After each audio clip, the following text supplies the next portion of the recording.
ராமானுஜதயா பாத்திரம் ஞான வைராக்யபூஷணம் ஸ்ரீமத்வேங்கடநாதார்யம் வந்தே வேதாந்ததேசிகம் யோ நித்யமச்யுதபதாம்புஜயுக்ம ருக்ம வியாமோஹதஸ்ததிதராணி த்ருணாய மேனே अस्मद्गुरोर्भगवतोऽस्य दयैकसिन्धोः रामानुजस्य चरणौ शरणं प्रपद्ये தாளதாமரை தடமணிவயல் திருமோகூர் நாளும் மேவி நன்கமர்ந்து நின்று அசுரரை தகர்க்கும் தோளும் நான்குடை சுரிகுழல் கமலக்கண் கணிவாய் காலமேகத்தையன்றி மற்றொன்றிலம் கதியே. 108 திவதேச வைபவங்கள்ல பாண்டிய நாட்டு திருப்பதிகளில் ஒன்றான திருமோகூர்னு சொல்லக்கூடிய மோகன கஷேத்திரத்தினுடைய சுவாமி நம்மாழ்வார் திருவாய்மொழி அனுபவத்தை அனுபவித்துக் கொண்டு வருகிறோம். 5 பாசுரங்களை பார்த்தோம். தொடர்ந்து 6வது பாசுரத்தினுடைய அனுபவம். கூத்தன் கோவலன் குதற்று வல்ல சுரர்கள் கூற்றம் ஏத்தும் நங்கட்கும் அமரர்க்கும் முனிவர்க்கும் இன்பன் வாய்த்ததன் பனை வலவயல் சூழ் திருமோகூர் ஆத்தன் தாமரையடியன்றி மற்றிலம் அரணே. அரண் அப்படின்னா பாதுகாப்பு, ரக்ஷை அப்படின்னு அர்த்தம். ஜீவாத்மாக்களான நமக்கும் சரி, மனுஷியாலான நமக்கும் சரி, ரிஷிகளுக்கும் சரி, பிரம்மா ருத்ரன் இந்திரன் முதலான தேவர்களுக்கும் சரி, எல்லாருக்கும் ஒரே ரக்ஷை, ஒரே பாதுகாப்பு அரண் எதுன்னா திருமோகூர் ஆப்தனுடைய திருவடி தாமரைகள் மட்டும்தான் ஒரே பாதுகாப்புன்னு சொல்றார். இதுவரைக்கும் பெருமாளை காளமேகன், திருமோகூர் அப்பன் அப்படின்னு எல்லாம் பொதுவா சொல்லிட்டு வந்தார். இப்போ திருமோகூர் ஆப்தன்னு சொல்றார். ஆப்தன் அப்படின்னா என்ன? மிகவும் நெருங்கிய பந்து, எந்த ஒரு கஷ்டகாலத்திலையும் கூடவே இருந்து அனுகிரகிக்கக்கூடிய, எப்பேற்பட்ட ஆபத்து காலத்திலும் கூடவே இருந்து பாதுகாக்கக்கூடியதான ஒரு பாதுகாப்பு வளையம் எம்பெருமான். அதனால என்ன வார்த்தையால பெருமாளை குறிப்பிடுறது, எந்த பந்தத்தினாலே பெருமாளை குறிப்பிடுறதுன்னு ஆழ்வாருக்கு சட்டுன்னு வார்த்தை வரல.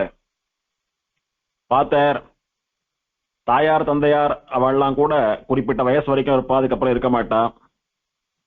மத்த பந்துக்களும் அப்படித்தான், எப்போதும் யாரும் சாஸ்வதம் இல்லை.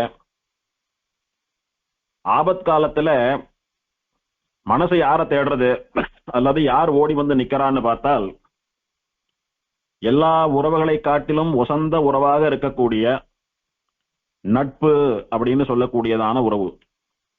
ஆப்தன் அப்படின்னா உயிர் நண்பன். ஆப்தன் அப்படின்ற வார்த்தையை ஆத்தன்னு தமிழ்ல மாத்திரார் ஆழ்வார். ஆப்தன் அப்படின்றது சம்ஸ்கிருதம். ஆபத்து காலத்திலே எந்த ஒரு ஆலோசனையும் பண்ணாமல் தடாரென்று வந்து நின்று அனுகிரகம் பண்ணக்கூடியவன், உபகாரம் பண்ணக்கூடியவன் ஆப்தன். அந்த மாதிரி நமக்கும் சரி, தேவர்களுக்கும் சரி, ரிஷிகளுக்கும் சரி, எல்லாருக்கும் ஆபத்து காலத்துல உதவக்கூடிய ஒரே பாதுகாப்பு, ஒரே ரக்ஷை திருமோகூர் எம்பெருமான் தான். அதனால அவன் ஆப்தன் என்கிற சொல்லாலே குறிப்பிடுகிறார். கூத்தன், கூத்தன் அப்படின்னா கூத்தாடுறவன் அர்த்தம். கூத்து என்றால் நடனம். தூய தமிழ்ல கூத்துன்னு சொன்னால் நடனம், நாட்டியம்னு அர்த்தம். கூத்தன் அப்படின்னு பெருமாளுக்கு ஏன் திருநாமம்? பெருமாள் பல அவதாரங்கள்ல நாட்டியம் ஆடினபடினாலே கூத்தன்னு திருநாமம். கிருஷ்ணாவதாரத்திலே பெருமாளுக்கு வெண்ணெய் காடும் பிள்ளைன்னு பேரு. கண்ணாணி ரொம்ப அழகா நடனம் ஆடுற, ஏதா ஒரு டான்ஸ் பண்ண அப்படின்னு யாரானு கேட்டாலானா, எனக்கு சாப்பிட கொஞ்சம் வெண்ணெய் தரையா சொல்லு, நான் ஆடுறேன்னு வானாம் பெருமாள். சரி தரேன்னு வாலாம். நான் ஆடினா விட்டுன்னு இல்லைன்னு சொல்லிட்டேனா, ஏமாத்திட்டேனா, என்ன பண்றது அப்படின்னு கேட்டா, சரி என்ன பண்ணணும்ன்ற இப்போன்னா முதல்ல வெண்ணெயை கொடு, கையில வாங்கி வச்சுட்டு அப்புறமா ஆடுறேன்னு வரான். சரின்னு ஒரு உருண்டை வெண்ணெய குழந்தையாச்சேன்னு கொடுத்தா வலது கையில வாங்கி வச்சுக்கோம். இன்னும் கொஞ்சம் வெண்ணெய் கொடுன்னு கேட்பாரு. நீ ஆடு தரேன், இல்ல நீ கொடு நான் வாங்கிக்கிறேன் அப்புறமா ஆடுறேன்னு சொல்லி இன்னொரு உருண்டை வெண்ணெய் கொடுத்தா அதை இடது கையில வாங்கி வச்சுண்டு 2 கையிலையும் வெண்ணெய் உருண்டைகளை ஏந்தி கொண்டு நடனமாடக்கூடிய பெருமாள். எதுக்கு அந்த நடனம் ஆடுறான்? வெண்ணெய்க்காக அந்த நடனம் ஆடுகிறான். ஆடினா அவ வெண்ணெய் கொடுப்பா, சாப்பிடலாம், அத்தனை ஆசை வெண்ணெய் இடத்துல. அதனால வெண்ணெய்க்கு ஆடும் பிள்ளைன்னு பெருமாளுக்கு திருநாமம். நவநீத நட்டன், நவநீத நாட்டியன், நவநீதம்னு சொல்லக்கூடிய வெண்ணெய்க்காக ஆடக்கூடிய பெருமாள். அப்படி நவநீத நாட்டியம்னு சொல்லக்கூடிய கூத்தை ஆடினவன், அதனாலே கூத்தன். கிருஷ்ணாவதாரத்திலே பெருமாள் செல்வ செழிப்பு மிகுந்த போது தலையில அப்படியே ஒரு வெண்ணெய்க்கு மேல ஒரு வெண்ணெய், ஒரு வெண்ணெய்க்கு மேல ஒரு வெண்ணெய்ன்னு பல வெண்ணெய் குடங்களை அப்படியே ஒண்ணு மேல ஒண்ணா அடுக்கி வச்சுட்டு 2 தோள்களிலும் 2 வெண்ணெய் குடங்களை வைத்துக் கொண்டு 2 கையிலையும் 2 குடத்தை பிடிச்சுட்டு குடக்கூத்துன்னு சொல்லக்கூடிய ஆயர்கள் ஆடக்கூடிய நாட்டியத்தை, நடனத்தை ஆடினான் பெருமாள். அதனாலே குடக்கூத்தன், குடமாடு கூத்தன், குடங்களை வைத்துக் கொண்டு ஆடக்கூடிய கூத்தன், குடமாடு கூத்தன் பெருமாளுக்கு திருநாமம். இப்படி குடக்கூத்து ஆடினவனான் அப்படின்னாலே கூத்தன் அப்படின்னு பெருமாள் பல சமயங்கள்ல நாட்டியம் ஆடினான், நாட்டியம் ஆடினவன் அப்படின்றதுக்காக நடனமாடுறவன் அப்படின்னு கூத்தன்ற திருநாமம் சொல்லியிருக்கார். விசேஷமா இந்த திவதேசத்திற்கு ரொம்ப பொருந்தக்கூடிய திருநாமம் அது. எப்படின்னா, பெருமாள் அமிர்தத்தை பங்கிட்டு கொடுப்பதற்காக மோகனாவதாரம் பண்ணினார், மோகினியா வந்தார். அந்த மோகினியானவளுடைய திருவுள்ளம் என்ன? தேவர்களுக்கு அமிர்தம் போய் சேரணும், அவ ரொம்ப அராஜகம் பண்ண மாட்டா, தர்மத்துக்கு புறம்பா நடக்க மாட்டா, தர்மம் சரியா நடந்தாதான் அவளுக்கு ஆகாரம் கிடைக்கும். லோகத்திலே ஒரு சந்தியாவந்தனமோ, ஒரு ஜபமோ, ஒரு தான தர்மங்களோ, ஒரு யாக யஜ்ஞங்களோ இதெல்லாம் ஒழுங்கா நடந்தாதான் தேவதைகளுக்கு ஆகாரம். பிராமணாலும் ரிஷிகளும் இங்கே யஜ்ஞத்திலே சமர்ப்பிக்கிற ஹவிஸ் தான் அவளுக்கு அங்கே உணவு. ஆகையினாலே தர்மத்துக்கு புறம்பாக நடந்து கொண்டால் அவளுக்கு ஆகாரமே கிடைக்காது. அதனால வேற வழி இல்லை, அவ தர்மத்தை ஆதரிச்சுத்தான் ஆகணும். தர்மத்தை எதிர்க்க முடியாது, தர்மம் பண்றவாளையும் தபஸ்விகளையும் நைய முடியாதவா. அப்பேற்பட்டவாளுக்கு அமிர்தம் கொடுத்து அவ சாகாம இருக்கிறதுனால ஒன்னும் பெருசா பாதிப்பில்லை. அமுதம் சாட்டா அவ சாகாம இருக்கலாமே தவிர அவளுக்கு ஆகாரம் கிடைக்கணுமே, அவளுடையதான சக்தி நிலைக்கணுமே. இதெல்லாம் பண்ணினா இங்க யாக யஜ்ஞங்கள்லாம் நடந்து அவளுக்கு ஹவிஸ் வரணும். அதனால யாரையும் ஒன்னும் பண்ண மாட்டா, தர்மத்துக்கு ஹேத்துவா அனுகூலமா தான் இருப்பா, அவ அமிர்தம் சாப்பிடட்டும். ஆனா இந்த அசுரர்கள் வரம் வாங்குற வரைக்கும் பம்பிண்டு இருந்துட்டு வரத்தை வாங்கிண்டா விட்டு வரம் கொடுத்தவன் தலையிலேயே கை வைக்க பாக்குற ஜாத்தியாச்சு. இதுகளுக்கெல்லாம் அமுதம் போச்சுன்னா உண்டு இல்லைன்னு பண்ணிடும் எல்லாரையும். அதனால இவாளுக்கு முதல்ல அமிர்தம் கொடுக்க கூடாதுன்னு பெருமாள் திருவுள்ளம் பண்ணினான். எப்படி இவர்களை வஞ்சிப்பது? ஏன்னா தேவர்களும் பார்க்கடல் கடைஞ்சா, இவாளும் கடைஞ்சிருக்கா. நியாயமா இவாளுக்கு தரணும்னு சொன்னது தரணும், ஆனா தர்றதுக்கு இல்ல. என்ன பண்ணலாம்? அப்போ ஒரு வஞ்சனை, ஒரு சூழ்ச்சி பண்ணி அவளை அப்படி சூழ்ச்சியினால வீழ்த்திடலாம்னு பெருமாள் திருவுள்ளம் பண்ணி, அவளை எப்படி மயக்கலாம்னா, பேரழகியான ஒரு பெண்ணாக வந்தால் அவ அப்படியே மயங்கிண்டு நிப்பா. அந்த சமயத்துல அழக காட்டி அவளை மோகமடைய செய்து விடலாம் அப்படின்னு பெருமாளுடைய திருவுள்ளம். மோகமடைய செய்யும்படியான ரூபத்தோடைய கூட வந்தான். அதனாலே மோகினி, மோகம் கொள்ள செய்பவள் அப்படின்னு பேரு பெருமாளுக்கு. அது மோகினி அவதாரம், மோகனாவதாரம்னு சொல்றோம். அதுதான் எம்பெருமானுக்கு பெரும்பாலும் பிரம்மோற்சவங்கள்ல பகல் 10 சாத்துமறை அன்னைக்கு நாச்சியார் திருக்கோலம் அப்படின்னு சமர்ப்பிக்கிறோம். தமிழ்ல நாச்சியார் திருக்கோலம்னு சொல்றோம். தெலுங்கு தேசங்கள்ல மற்ற இடங்கள் எல்லாம் மோகினி அவதாரம்னு சொல்லுவா. அப்படி மோகினியா வந்தானே பெருமாள், அந்த மோகினி என்ன பண்ணினா? முதல்ல அமிர்த குடத்தை எடுத்து இடுப்புல வச்சுட்டு நடனம் ஆடினான். அமிர்த குடத்தோடு கூட கூத்தாடினான். கிருஷ்ணாவதாரத்திலே வெறும் குடக்கூத்து, பால் குடமோ தயிர் குடமோ வெண்ணெய் குடமோ வைத்துக் கொண்டு ஆடினதான கூத்து. இங்கே அமிர்த குடத்தை, அமுத கலசத்தை வைத்துக் கொண்டு ஆடின கூத்து. அங்கே கண்ணனாக நடனம், இங்கே மோகினியாக நடனம். ஆக இங்கேயும் கூத்தாடினான் பெருமாள். அமிர்த குடத்தை எடுத்துண்டு மோகினியாக நடனமாடினான். ஆடினவள் மோகினி தானே. அப்போ கூத்தல், கூத்தாடியவள் அப்படின்னு பெண் பாலா தானே சொல்லணும்.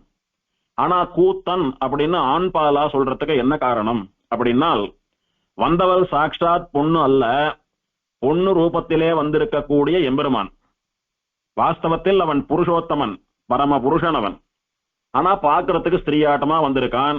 ஆக மோகினின்னு சொல்லக்கூடிய பெண் அமிர்த குடத்தை வச்சுண்டு நடனமாடுறது போல தோன்றினாலும் வாஸ்தவத்தில் அவன் எம்பெருமான் ஸ்ரீமன் நாராயணன் ஆனபடினாலே கூத்தல் அப்படின்னு சொல்லாம கூத்தன் அப்படின்னு சொல்றார்.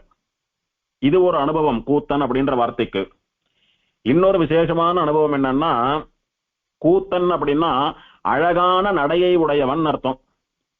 அதாவது சில பேர் பேசுறதே பாடுறாப்புல இருக்கு, அவ்வளவு நன்னா பேசுறா, அந்த வார்த்தை அப்படி மதுரமா காதுல விழுறதுன்னு சொல்றோம் இல்லையோ, அவ பேசினாலானாலே பாடினாப்புல இருக்கிறது சுவாமி, அத்தனை இனிமையா இருக்கு அப்படின்னு சொல்றோம். அந்த மாதிரி சில பேருடைய நடையே நாட்டியம் போல அழகா இருக்குமா.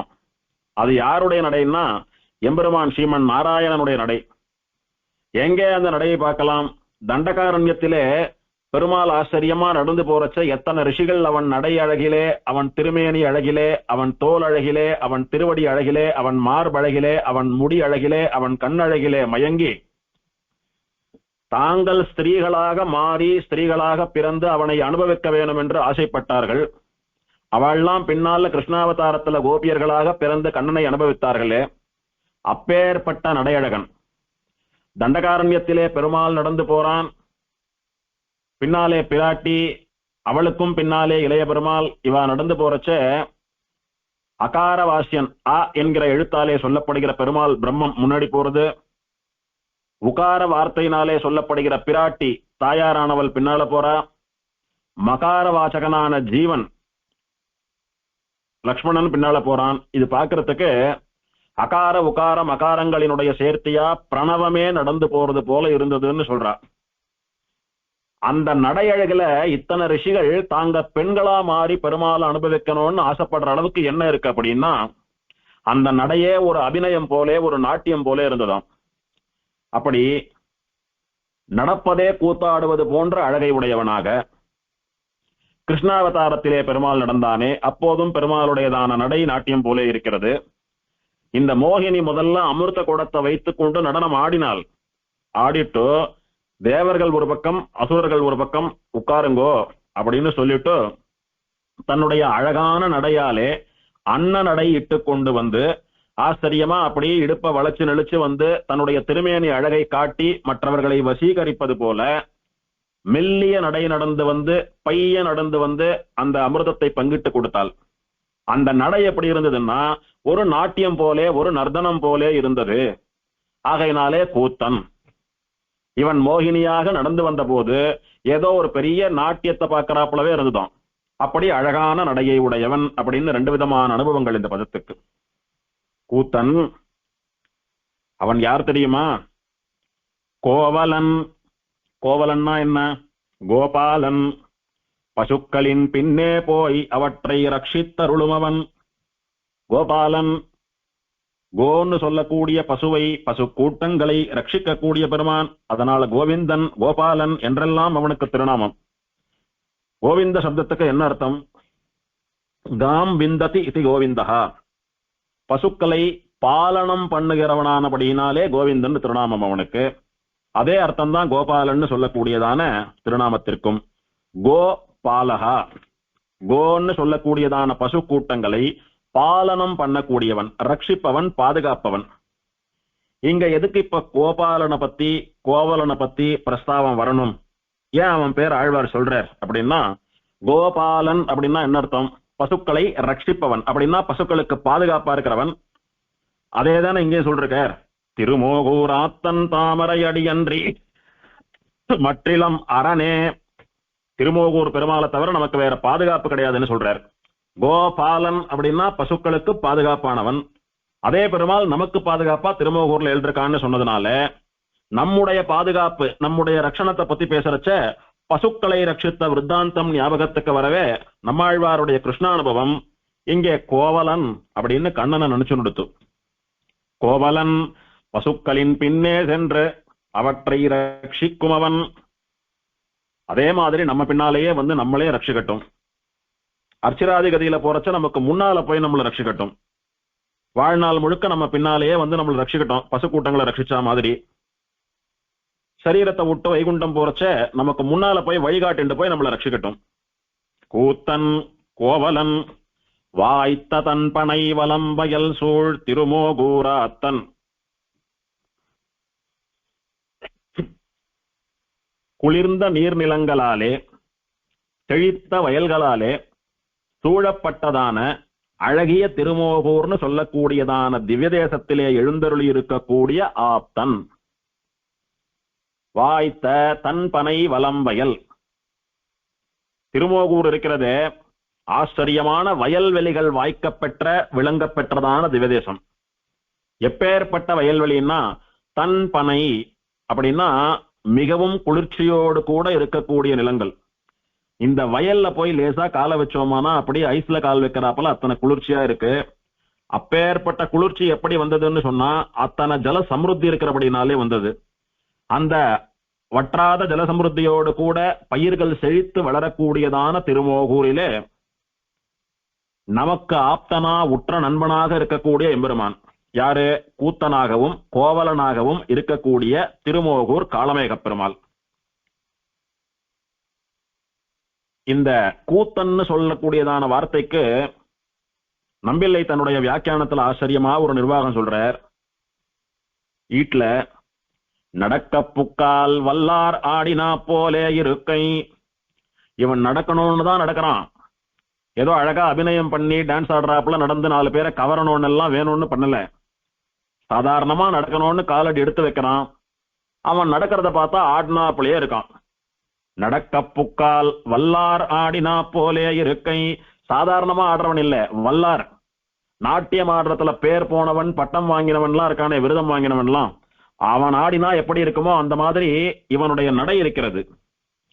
இப்பேற்பட்ட நடையழகை எங்க சேவிக்கலாம் அப்படின்னா ராமனிடத்திலே மட்டுமல்ல கண்ணனிடத்திலேயும் சேவிக்கலாம். தண்டகாரண்யத்திலும் 14 வருஷங்கள் வனவாசத்தின் போதும் ராமன் நடையா நடந்தானே. நாட்டில் பிறந்து மணிசர்க்காய் படாதனப்பட்டு நாட்டை நலிந்து கால் நோவ நடந்தானே. அத்தனை வருஷங்கள் நடந்த கால்கள் நொந்தவோன்னு சொல்லும்படியா நடந்தானே. அப்படி அவன் திருவடி நோகும்படியாக நடந்தாலும் அவனுடைய நடை அழகு ஆச்சரியமான ஒரு நடனத்தை போல இருந்தது. அதனால நடையழகுக்கு பேர் போனவன் ராமன் மட்டுமல்ல, எங்க கண்ணனும் நடையழகுக்கு பேர் போனவன் தான் ஞாபகம் வந்து தாழ்வாருக்கு. அதனால உடனே கோவலன் அப்படின்னு கண்ணனுடைய திருநாமத்தை சொன்னார். கண்ணனுடைய நடையழகை பத்தி என்ன பிரஸ்தாபம் இங்கே அப்படின்னா பெரியாழ்வார் திருமொழியில பெரியாழ்வார் சாதிக்கிறார். தேனுகன் பிலம்பன் காளியன் என்னும் தீப்பப்பூடுகள் அடங்க உழக்கி கானகம் படிவுளாவி உளாவி கருஞ்சிருக்கண் குழலூதின போது மேனகையோடு திலோத்தமை அரம்பை உருப்பசியரவர் வெல்கி மயங்கி வானகம் படியில் வாய் திறப்பின்றி ஆடல் பாடலவை மாறினர் தாமே. ரேணுகாசுரன், பிரலம்பாசுரன், காளியன் இவாளையெல்லாம் பெருமாள் சம்ஹாரம் பண்ணிட்டு காளிங்க நர்தனம் எல்லாம் பண்ணிட்டு காட்டுல அவன் திருவடி எல்லா இடத்திலையும் பதியும்படியாக நடந்து நடந்து நடந்து நடந்து தன்னுடைய நடையழகை காண்பித்துக் கொண்டு குழல் ஊதி கொண்டு போனானே. அந்த குழல் சப்தத்தை கேட்டுட்டு எல்லா லோகங்கள்ல இருக்கக்கூடிய தேவர்கள், கந்தர்வர்கள், ரிஷிகள், மனுஷா, பசு கூட்டங்கள், மற்ற பிராணிகள் எல்லாரும் சூழ்ந்து நிக்கிறாளாம் கண்ணனை சுத்தி.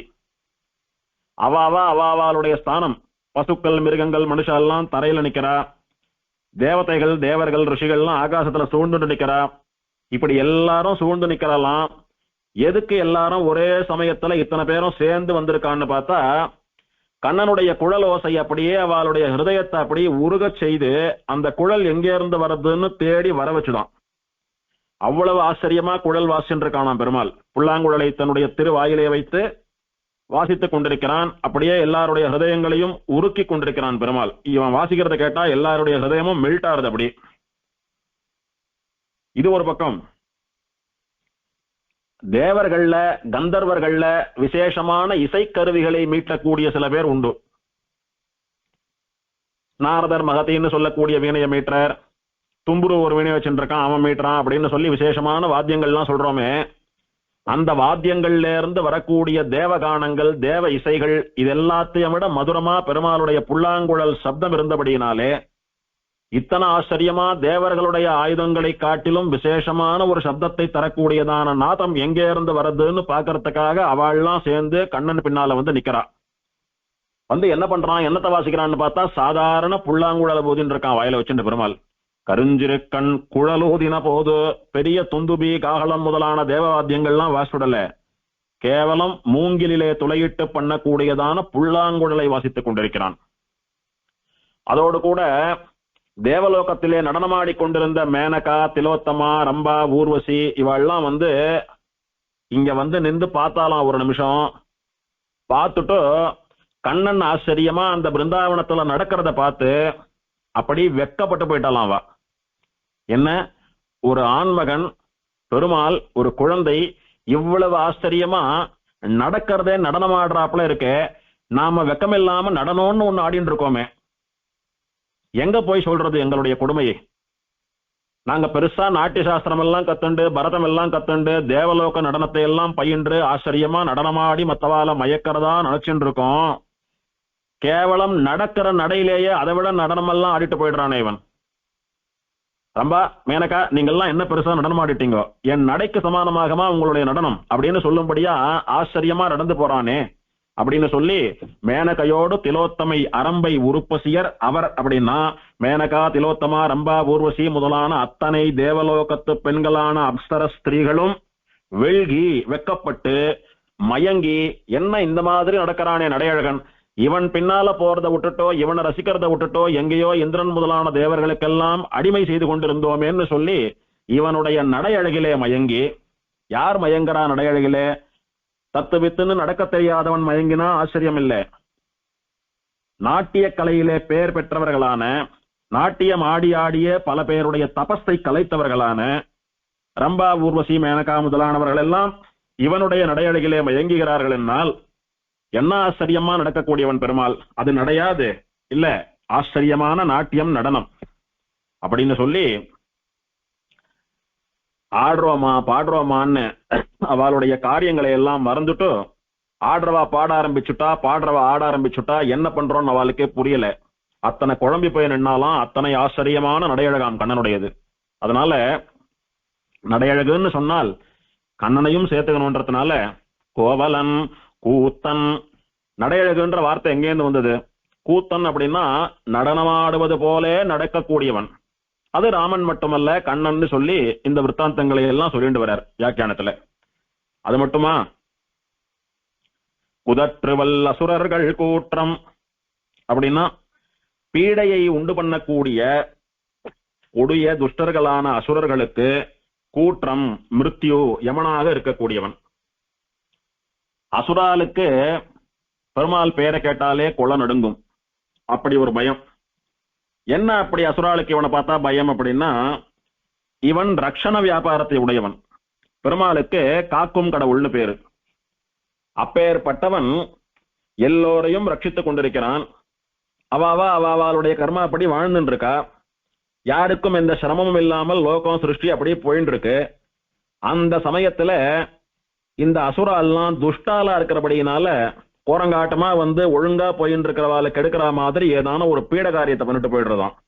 குதற்று வல்லசுரர், ஏதான ஒரு ஏழ்றையை இழுத்து விடக்கூடிய, ஏதானும் ஒரு துஷ்ட காரியத்தை துஷ்ட கிருத்தியத்தை பண்ணக்கூடிய, பீட காரியங்களை பண்ணக்கூடிய அசுராலம்.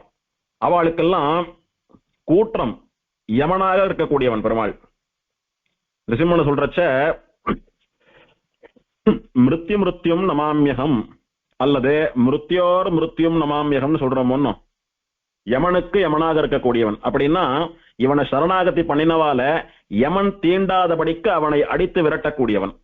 அவளை இவன் மோட்சத்துக்கு அழிச்சுட்டு போகக்கூடியவன். அந்த மாதிரி மற்றவாளுக்கு யமனாக இருக்கக்கூடிய துஷ்ட அசுரா இருக்காளே பீடகள், அவளுக்கெல்லாம் யமனாக சிம்ம ஸ்வப்னமாக விளங்கக்கூடியவன் பெருமாள்.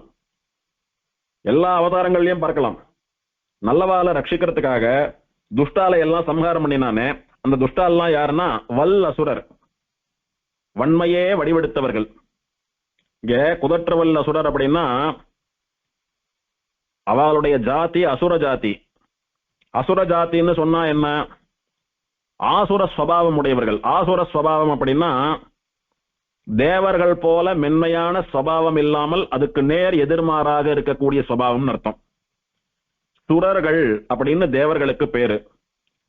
சுரர்கள் அல்லாதவர்கள், அவளுக்கு ஆப்போசிட் ஆனவாளுக்கு அசுரர்கள், சுத்தி அசுத்தி அப்படின்னு சொல்றது போல சுரர் அப்படின்னா தேவர், அசுரர் அப்படின்னா தேவர் அல்லாதவர், அரக்கர்கள் அர்த்தம். அசுரர்னு சொன்னதுனால இவன் அசுர ஜாதி அப்படின்னா தேவர்களை போல இவா கிட்ட வந்து கனிவையோ பணிவையோ நல்ல குணத்தையோ மற்றவாளுக்கு நல்லது பண்றதையோ இல்ல அடக்க ஒடுக்கமா இருந்து பெருமாளை சேவிக்கிறதையோ எல்லாம் எதிர்பார்க்க முடியாது. தேவர்களுக்கு அப்படியே ஸ்ட்ரெயிட் ஆப்போசிட்டா என்னென்னவெல்லாம் இருக்க முடியுமோ அத்தனை துஷ்ட சேஷ்டிதங்களும் தான் இவாளிடத்துல இருக்கும். அதனால அசுரர் அப்படின்னு சொன்னாலே அது குரங்குதான். அசுரர்கள் அப்படின்னா ஒண்ணு இல்ல, ஒரு வனமே ஒன்னா சேர்ந்துடுத்து. அதுவும் எப்பேற்பட்ட அசுரர் அப்படின்னா வல்ல அசுரர்கள், வன்மையே வடிவெடுத்தவர்கள். அப்படின்னா வக்கரமானவா, சாதுக்களுக்கு பீட பண்றதை தவிர வேறு ஒன்னும் தெரியாதவா. ஒரு ரிஷி யாகம் பண்ணிட்டு இருக்கார், போவான், அந்த யாகத்துக்கு எடுப்பான், இல்ல அந்த ரிஷியை சம்ஹாரம் பண்ணிடுவான். ஒரு பிராமணர் அனுஷ்டானம் பண்ணிட்டு இருக்கார், அவர் அனுஷ்டானத்துக்கு எடுப்பான், இல்ல அவரை புடிச்சு சாட்டுருவான். எதனால இவா இப்படி ரிஷிகளுக்கும் பிராமணாளுக்கும் தேவர்களுக்கும் தொடர்ந்து ஹிம்சை பண்ணிட்டு வரா? அவளால இவாளுக்கு என்ன பிரச்சனைன்னா, இவாளுடைய ஸ்வபாவம் இருக்கிறதே துஷ்ட ஸ்வபாவம். 4 பேரை அடிக்கணும், வெட்டணும், குத்தணும், மாம்சம் சாப்பிடணும், ரத்தம் சாப்பிடணும், மத்தவாளை கொண்டு வாயில போட்டுக்கணும். இப்படிதான் இவாளுடையதான விருத்தி, அவளுடைய புத்தியே அப்படிதான் அது.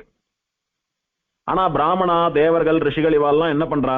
சுத்த சாத்விகாலா, காய் கிழங்கு பால் தயிர் மோர்னு சாத்விகமான ஆகாரம் சாப்பிட்டுண்டு, யாரும் யாரையும் ஹிம்சப்படுத்தக்கூடாது, அடிக்கக்கூடாது, வெட்டக்கூடாது, குத்தக்கூடாது, பிராணிகளை எல்லாம் ஹிம்சை பண்ணி சாப்பிடக்கூடாதுன்னு எல்லாம் நல்ல தர்மங்களை உபதேசம் பண்ணிட்டு, யாக யஜ்ஞாதி கர்மாக்களை எல்லாம் அனுஷ்டிச்சுண்டு, லோகக்ஷேமத்துக்காக யாகம் தபஸ் எல்லாம் பண்ணிண்டு தர்ம மார்க்கத்திலேயே போறாளே, அதனால மகான்கள் சாதுக்கள்னு சொல்றா. அப்பேற்பட்டவாளால மத்தவாளுக்கு லாபம் தானே, நல்லது தானே, அவளை போய் ஏன் இதுகள் சம்ஹாரம் பண்ணணும், கொண்டு வாயில போட்டுக்கணும்னா, இவெல்லாம் பிரார்த்திக்கிறது பாடுபடுறது எதற்காக? லோகக்ஷேமத்திற்காக. தர்ம நெறி மாறாமல் இருக்க வேணும், உலகிலே தர்மம் தழைக்க வேணும், தர்மம் தழைத்தால்தான் லோகம் நன்னா இயங்கும். அதுக்காக பெருமாளை பிரார்த்திச்சுண்டு இதெல்லாம் பண்றவா. தர்மம் தழைத்தா, கொலையே நடக்கலன்னா, கெட்ட காரியங்களே நடக்கலன்னா இவா எப்படி சந்தோஷமா வாழுவா? இவாளுக்கு எப்படி ஆகாரம்? தர்மம் தழைக்கிறதுனா என்ன? நல்லவா யாரும் பாதிக்கப்படக்கூடாது, தர்ம வழியில போறவா யாரும் ஹிம்சப்படுத்தப்படக்கூடாது அப்படின்னு அவ பிரார்த்திக்கிறா. அப்போ யாரை புடிச்சு சாப்பிடுறது, யாரை கொண்டு தின்றது, யாரை ஹிம்சை பண்ணி, யாரை அட்டோழியம் பண்ணி இதுகள் அராஜகம் பண்றது?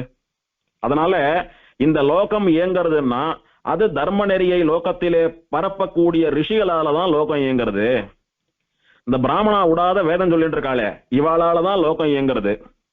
இந்த த்விஜான்னு சொல்லக்கூடிய பூனல் போட்டு இருக்கிற திரிவர்க்கத்தாரும் சந்தியாவந்தனம் எல்லாம் பண்றாளே, அதனால லோகம் இயங்குறது.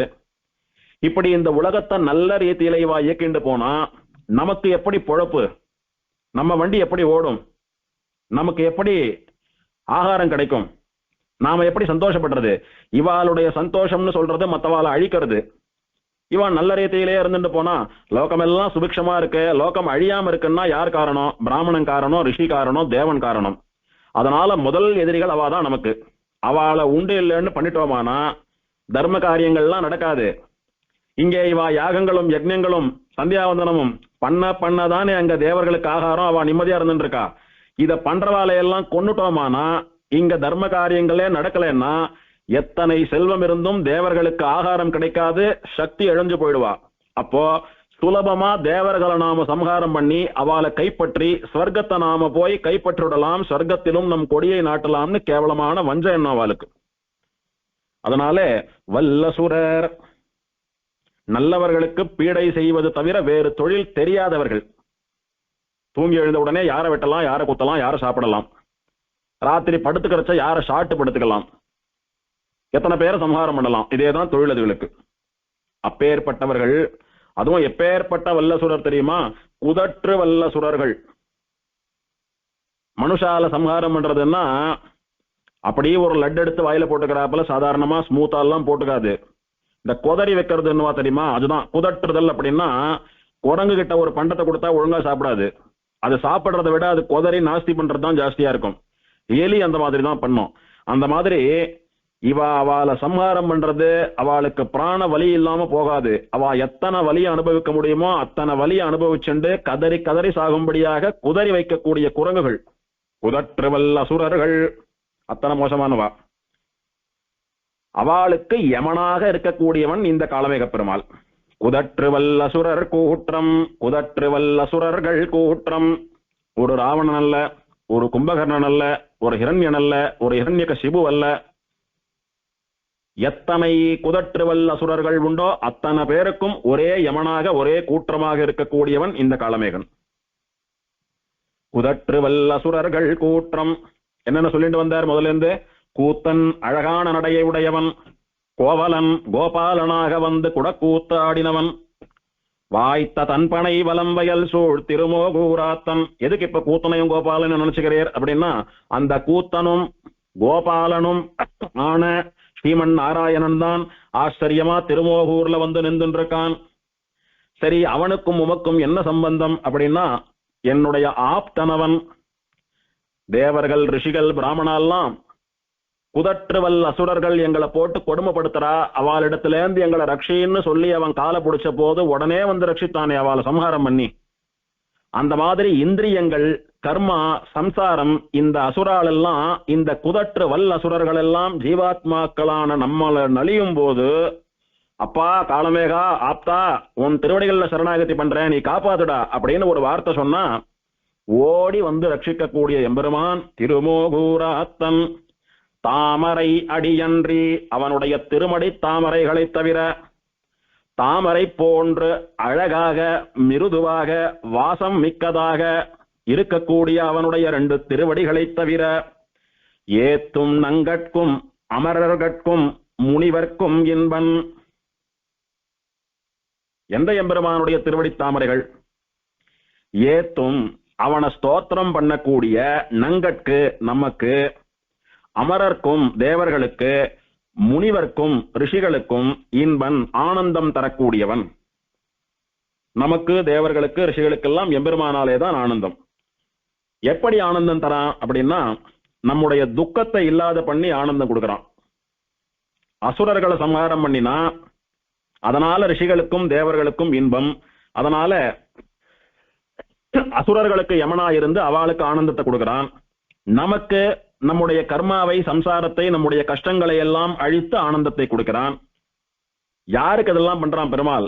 யார் திருமோகூர்ல போய் அவனை ஸ்தோத்திரம் பண்றாலோ, அல்லது யார் இருந்த இடத்துல இருந்தே திருமோகூர் ஆப்தன் அவன் பேரை சொல்லி ஸ்தோத்திரம் பண்றாலோ, அவளுக்கு அனுகிரகம் பண்ணக்கூடியவன், இன்பம் தரக்கூடியவன், இன்பன். இதுல பெருமாள் நமக்கும் இன்பன், அமரர்கள்னு சொல்லக்கூடிய தேவர்களுக்கும் இன்பன், முனிவர்கள்னு சொல்லக்கூடிய ரிஷிகளுக்கும் இன்பன். யாருக்கு பெருமாள் ரொம்ப இன்பன், யாருக்கு பெருமாள் முதல்ல அனுகிரகம் பண்றான்னு சொன்னா, ஆழ்வாருடைய பாசுரம் பாருங்க. ஏத்தும் நங்கட்கும், அப்புறம்தான் அமரர்க்கும் முனிவர்க்கும். முதல்ல நமக்கு தான் இன்பன் அவன், அப்புறம்தான் தேவர்களுக்கு இன்பன், அதுக்கப்புறம் தான் ரிஷிகளுக்கு இன்பன். அப்போ பெருமாளுக்கு யார் ரொம்ப க்ளோஸ், யார் ரொம்ப முக்கியம், தேவர்களா ரிஷிகளா நாமலான்னு கேட்டா சந்தேகமே இல்ல, தேவர்கள் ரிஷிகள்லாம் ஒரு பக்கம் ஒதுங்கிடுங்க. நாங்க தான் பெருமாளுக்கு ரொம்ப நெருங்கினவா, எங்களுக்குத்தான் பெருமாள் முதல்ல இன்பன். ஏன்னு சொன்னால் போன பாட்டுகள்லாம் பார்க்கணும்.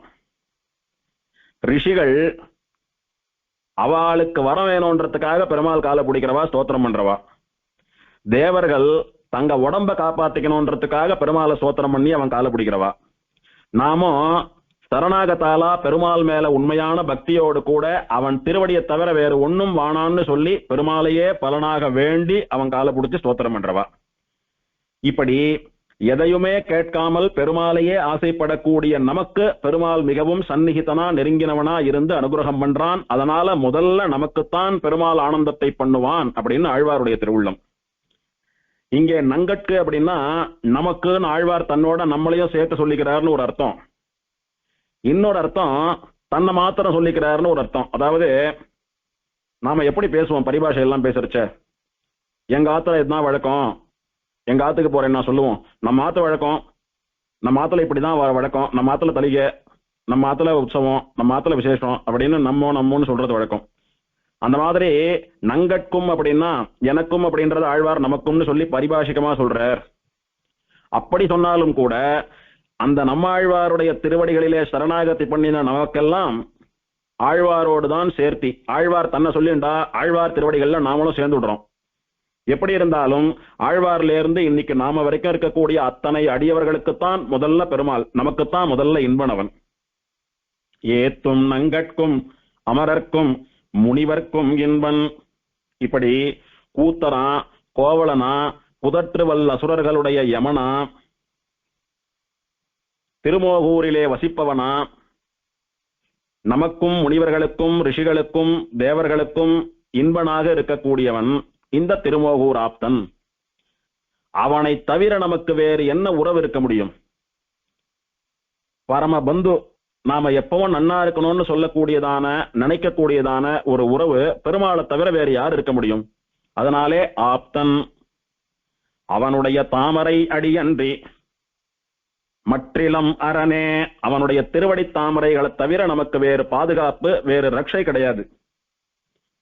ஜீவாத்மாக்களுக்கெல்லாம் எது பாதுகாப்புன்னா எம்பெருமானுடைய திருவடிகள் தான் பாதுகாப்பு. அதுவும் எந்த எம்பெருமான்? நமக்கு உற்ற நண்பனா திருமோகூர்ல வந்து நின்று இருக்கானே அந்த ஆப்தனுடைய திருவடிகள் தான் நமக்கெல்லாம் பாதுகாப்பு. அந்த ஆப்தனுடைய திருவடிகளை உங்களுடைய தலையிலே பதித்துக் கொள்ளுங்கள். இந்த ஜீவாத்மாவினுடைய தலையிலே பெருமாள் தன்னுடைய திருவடிகளை வைத்து திரு இலச்சினை அவனுடைய பாத சுவட்ட பதிச்சானானா, எந்த ஆத்மாக்கள் மேலெல்லாம் பெருமாளுடையதான திருவடி சுவடுகள் பதிந்திருக்கின்றனவோ அந்த ஆத்மாக்களை ரட்சிக்கிற பொறுப்பை பரநியாசத்தின் மூலமா பெருமாள் ஏத்துட்டான்னு சொல்லி, இந்த ஆத்மாவை பாரு, அதன் தலையில பெருமாளுடையதான திருவடிகள் பதிந்திருக்கு. பெருமாளுடைய திருவடிகள்ல சங்கரேக, சக்கரரேக, தாமரப்பூ, வில்லெல்லாம் இருக்கு பார். சாட்சாத் ஸ்ரீமன் நாராயணனுடைய திருவடி அது. அவன் இந்த ஆத்மாவினுடைய தலையிலே தடம் பதித்து ஆசீர்வதித்திருக்கிறான் அப்படின்னு சொன்னால் அந்த ஆத்மாவை ரட்சிக்கிற பொறுப்பை அவன் ஏத்துட்டான். இனிமேல் யமனுக்கு காரியம் இல்லை, எவனுக்கும் காரியம் இல்லை. ஆகையினாலே திருமணட்டு இருக்கிறவெல்லாம் ஸ்ரீ வைஷ்ணவான்னு சொல்றது போல பெருமாளுடைய திருவடி தடங்களை தலையிலே அணிந்தவா எல்லாம் பிரபன்னா, பகவானாலே பரத்தை ஸ்வீகரிக்கப்பட்டவா. ஆகையினாலே நமக்கு இங்க ஒரு காரியம் இல்லை, அவளை அவன் பார்த்துப்பான், அவளை அவன் வைகுண்டத்துக்கு அழிச்சுட்டு போவான்னு சொல்லி யமனும் யமனை சேர்ந்தவாலும் பின்வாங்கி போயிடுறா. அப்பேற்பட்ட திருவடி தாமரைகளை தவிர நமக்கு வேறு பாதுகாப்பு இல்லை அப்படின்னு சொல்றார். இங்க விசேஷமா நம்பில்ல ஒரு ரசத்தை சொல்றார். தான் தனக்கல்லாத மரண சமயத்தில் அகம் ஸ்மராமி மத்பக்தம் நயாமி பரமாம் கதிம் என்னும்படியான பரம ஆப்ததமன், இப்படிப்பட்ட பெருமானுடைய தாமரை அடியன்றி மற்ற அரணிலம் வேறு சிலரை ரட்சகராக உடையோமல்லோம் அப்படின்னு சாதிக்கிறார். இதுக்கு என்ன அர்த்தம்னா, ஜீவாத்மா இருக்கானே நாமெல்லாம், நாம் என்ன நினைச்சுட்டு இருக்கோம்? நாமளே நம்மளை நடத்திக்கிறதா நினைச்சுட்டு இருக்கோம். படியன் ஒரு காரியம் பண்றேன்னா நான் தான் பண்றேன்னு நினைக்கிறேன். இப்ப நான் தான் பேசிட்டு இருக்கேன்னு நினைக்கிறேன், நான் தான் நாளைக்கு பேச போறேன்னு நினைக்கிறேன். ஆனா வாஸ்தவத்துல என்ன நடக்கிறது? பெருமாள் பேச வைக்கிறான். அதை நாம எல்லாரும் உணர்ந்து விடுறது இல்லையே. பெருமாள் இடத்துல போய் சரணாகதி பண்ணா எப்படி மோட்சம் கிடைக்கும்னு கேட்டா, பெருமாள் சொன்னானா, உன்னுடைய பிராணன் போற சமயத்துல என்ன நினைச்சுண்டாலோ என் பேரை சொன்னாலோ நான் மோட்சம் தரேன்னா நான் பெருமாள் முதல்ல. என் பிராணன் போற சமயத்துல எனக்கு ஞாபகம் இருந்து புத்தி வேலை பண்ணி மெமரி லாஸ் எல்லாம் இல்லாம நல்ல கான்சியஸ்னஸோட இருந்து பெருமாள்னு ஒருத்தன் இருக்கான், அவன் பேரை சொன்னாதான் மோட்சம்ன்ற ஞாபகம் இருந்து, எல்லாத்துக்கும் மேல உன்னுடைய பேர் ஞாபகம் இருக்கணுமே, நாராயணா, கோவிந்தா, ஸ்ரீனிவாசான்னு சொல்லணுமே, அது ஞாபகம் இருக்கணும். எல்லாத்துக்கும் மேல இதுதான் எனக்கு கடைசி சமயம், உயிர் போறதுன்ற புத்தி வரணும் எனக்கு. இத்தனையும் இருந்து வாய் பேசக்கூடியதான திறனும் இருக்க வேண்டும். கடைசி காலத்துல ஒன்னொன்னா ஆஃப் ஆற மாதிரி வாய் பேசுற சக்தி போயிடுத்து, வாயை திறந்து பேரை சொல்ல முடியலன்னா என்ன பண்றது? இத்தனையும் இருந்து நான் பேரை சொன்னேனானாதான் மோட்சம்னு சொல்றியே, இது நியாயமா அப்படின்னு கேட்டா, நீ ஏன் அது வரைக்கும் காத்துட்டு இருக்க? நல்ல ஆரோக்கியமா, நல்ல ஞாபக மறதி இல்லாம நல்ல ஸ்திதியில இருக்கிறச்ச, நல்ல கான்சியஸ்னஸா இருக்கிறச்ச ஒரு முறை என் பேரை சொல்லி என் திருவடியில சரணாகதி பண்ணு. நீ சொல்ற மாதிரி எந்த உணர்ச்சியும் இல்லாமல், எந்த உறுப்புகளும் வேலை பண்ணாம, எந்த இந்திரியங்களும் வேலை பண்ணாம, கல்லு போல கட்ட போல நீ படுத்துட்டு இருக்கியே, அந்த சமயத்துல நான் வந்து உனக்கு மோட்சம் தரேன்னு சொல்லி வராக பெருமாள் சொன்னானே பூமி பிராட்டியின் இடத்திலே ஜீவர்களான நமக்காக. அந்த சரம ஸ்லோகத்தின்படி பார்த்தால், அந்த வராக பெருமாளுடைய வாக்கியத்தின்படி பார்த்தால், மரண சமயம், நம்முடைய மரண சமயம்னு சொல்லக்கூடியது தான் தனக்கு அல்லாத சமயம். அப்படின்னா பேசணும்னு நினைப்போம், பேச முடியாது. அப்பதான் தெரியும் இத்தனை நாள் நாம பேசல, எவனோ பேச வச்சான்னு தெரியும். கை கூப்பணும்னு நினைப்போம், கை வராது. இத்தனை நாள் கையை இயக்கின்றிருந்தவன் இயக்கத்தை நிறுத்திட்டான்னு புரியும் அன்னைக்கு. துவயமந்திரம் ஆச்சாரியன் உபதேசம் பண்ணிருக்கார், நன்னா தெரியும். ஒரு முறை சொல்லலான்னு நினைப்போம், பாதி வரும், பாதி மறந்து போடும். அப்ப யார் வந்து ஞாபகப்படுத்துவா? வாயை திறந்து பெருமாளுடைய பேரை சொல்லலாம்னு நினைப்போம், வார்த்தை வரல, நின்னு போயிடுத்து, பேச முடியல, பேசக்கூடியதான ஆற்றல் சக்தி போயிடுத்து. இப்படி தான் தனக்கு அல்லாத சமயம், தான் என்ன நினைக்கிறானோ அதை பண்ண முடியாததான சமயம். அதுல இருந்து என்ன தெரிகிறது? நீ உனக்கு சொந்தமல்ல, நீ நினைச்சா உன் வாய் பேசாது, நீ நினைச்சா உனக்கு ஞாபகம் வராது, நீ நினைச்சா உன்னுடைய கைகள் கூப்பப்படாது, நீ நினைச்சா எழுந்து நிக்க முடியாது, எல்லாம் ஒருத்தனுக்கு கட்டுப்பட்டு இருந்தது. அந்த சமயம் முடிஞ்சிடுத்து, நாடகம் முடிகிற சமயம், உடம்பை விட்டு இதோ போயிட்டு இருக்கு அப்படின்னு சொல்றது போல, தான் தனக்கு அல்லாத சமயம் மரண சமயம் இரு. இத்தனை நாள் நானே எனக்கு சொந்தம், நானே எல்லாத்தையும் பண்ணேன்னு அகங்காரத்தோட இருந்தே, இத்தனை நாள் நீ உன்னை ஒன்னும் பண்ணிக்கல, உனக்கு நீ சொந்தம் கிடையாது, நீ ஒன்னும் பண்ண முடியாதுன்னு சொல்லக்கூடியதான புத்தி எப்ப ஏற்படுறது? மரணத்துல ஏற்படுறது. அந்த மாதிரி தான் தனக்கு அல்லாத மரண சமயத்திலே நீ கவலைப்படாதே, உன்னால பேச முடியலன்னா பரவாயில்ல, ஞாபகம் இல்லைன்னா பரவாயில்ல, கை கால் வரலன்னா பரவாயில்ல, அன்னைக்கு சரணாகதி பண்ணியே நன்னா இருக்கிறச்ச அதை நான் இன்னும் மறக்காம ஞாபகம் வச்சுட்டு இருக்கேன். அந்த வார்த்தையை புடிச்சுட்டு உனக்கு ஆபத்திலே உதவக்கூடிய உற்ற நண்பனா நான் வந்திருக்கேன், நீ கவலைப்படாதே, உன்னை அப்படியே அழகா தோல்ல தூக்கி போட்டு வைகுண்டத்துக்கு கழிச்சுட்டு போயிடுறேன்னு சொல்றது போல பெருமாள் அங்க வந்து நிக்கிறானாம். அந்த வராக பெருமாள் வேறு யாரும் அல்ல, அன்னைக்கு வராக அவதாரம் பண்ணி பூமி பிராட்டிக்கு அந்த வார்த்தையை உபதேசம் பண்ணினவன் தான் இன்னைக்கு நமக்காக நம்மளை வழிகாட்டி வைகுண்டத்துக்கு அழிச்சுட்டு போறதுக்காக திருமோகூர்ல வந்து நின்றுருக்கிற நம்முடைய பரம ஆப்தனான ஆத்தன். அவனுடைய திருவடித்தாமரைகளை தவிர நமக்கு வேறு பாதுகாப்பு இல்லை அப்படின்னு சாதிக்கிறார். இந்த பதிகம் முழுக்க பார்த்தா ஜீவாத்மாவை பெருமாள் வைகுண்டத்துக்கு அழிச்சும் போகக்கூடியதான அனுகிரகமும், இந்த வாழ்நாள் முழுக்க ஜீவனை பெருமாள் எப்படியெல்லாம் ரட்சிக்கிறான்னு சொல்லக்கூடியதான அனுபவமும், இப்படி எல்லா கஷ்ட காலங்களையும் இவனே நம்மளை ரட்சிக்கிறத நினைச்சு பாக்குறச்ச, நல்ல ஒரு கஷ்டத்துல இருக்கும் போது வந்து கை கொடுத்து காப்பாத்துறவன் யாரு? பரம நண்பன், உற்ற நண்பன், உயிர் நண்பன். அதே காரியத்தை எல்லா சமயத்திலையும் இவன் பண்றதுனால இவனுக்கு பரம ஆப்தன்னு பேரு. அதனாலே திருமோகூர ஆப்தன், அவன் திருவடிகளை தவிர நமக்கு வேறு பாதுகாப்பு இல்லை அப்படின்னு சொல்லி முடிச்சார். அடுத்து 7வது பாசுரம். மற்றிலம் அரண் வான் பெரும் பாழ் தனி முதலா சுற்று நீர் படைத்து அதன் வழி தொன்முனி முதலா முற்றும் தேவரோடு உலகு செய்வான் திருமோகூர் சுற்றினாம் பலம் செய்யனம் துயர் கெடும் கடிதே. போன பாட்டுல ஆபத்து காலத்துல வந்து உதவக்கூடிய திருமோகூர் ஆப்தனுடைய திருவடி தாமரைகளை தவிர நமக்கு வேறு ரட்சை இல்லைன்னு சொன்னார். அவன் தானே ஆபத்து சமயத்துல உதவ போற நண்பன் தெரிஞ்சு போயிடுத்து. அப்ப யார சுத்தி சுத்தி வரணும்? நாம உற்ற சமயத்திலே உனக்கு உதவக்கூடிய நண்பனை உன் அருகிலேயே வைத்துக் கொள்னு சொல்லுவா பொதுவா. ஒன்னண்டையே வாங்கி சாட்டு, உன்னையே பின்னால பேசிண்டு, சமயம் கிடைக்கிறச்ச உன்னையே தூர்வாரி அழிக்கணும்னு நினைக்கக்கூடிய பந்துக்களை சுத்தி வச்சுக்காதே. உனக்கு சகாயம் பண்ணி ஆபத்து காலத்துல தன்னை பத்தி கவலைப்படாம வந்து இறங்கி உதவுறானே நண்பன், அவனை பக்கத்துல வச்சுக்கோன்னு சொல்லுவா பொதுவா. நம்முடைய சரீரத்துக்கும் சரி, நம்முடைய ஆத்மாவுக்கும் சரி, அன்னைக்கும் சரி, இன்னைக்கும் சரி, என்னைக்கும் சரி, நமக்கும் சரி, தேவர்களுக்கும் சரி, ரிஷிகளுக்கும் சரி, எல்லாருக்கும் பரம ஆப்தனாக இருக்கக்கூடியவன் திருமோகூர் பெருமாள்னு தெரிஞ்சு போயிடுது. இனி என்ன பண்ணணும்? நம்மளை கைவிடக்கூடியவாள, என்னைக்கும் நம்ம கூடவே வருவா அப்படின்னு நம்மளால உறுதியா சொல்ல முடியாதவாளெல்லாம் பெருசா நினைக்காம அந்த திருமோகூர் ஆப்தனை பக்கத்துல வச்சுக்கணும். எப்படி அவனை பக்கத்துல வைக்கிறது? ஆரோக்கியம் இருக்கா, இளமை காலமா, போக முடியுமா, திருமோகூருக்கு போ, அந்த பெருமாளை சேவிச்சுண்டுரு. இல்லையா அவனுடைய பேரையும் அவனுடைய பாசுரங்களையும் சொல்லு, அவன் வந்து உன் பக்கத்துல இருப்பான். இது 2 தான் வழி. ஆழ்வார் ரொம்ப சின்னவர். ஆழ்வார் பதம் பதிக்கிறச்சே ஆழ்வாருக்கு 32 வயசு தான். இந்த பாசுரம் எல்லாம் பாடுறச்சே இன்னும் வயசு குறைவு ஆழ்வாருக்கு. நல்ல ஆரோக்கியம், கண்ணனை போல இருக்காரு கொழு கொழுன்னு ஆழ்வார். அவரை தேடி பெருமாள் வந்தாலும் அவருடைய மனசு பெருமாளை தேடி திருமோகூர் போறது. காளமேகன் மற்ற பெருமாள்களோட சேர்ந்து ஆழ்வார் இருக்கக்கூடிய திருப்புலி ஆழ்வார் அடியில வந்து காத்துட்டு இருக்கான், பாட்டு பாடணும், பாட்டு வாங்கிக்கணும்ன்றதுக்காக.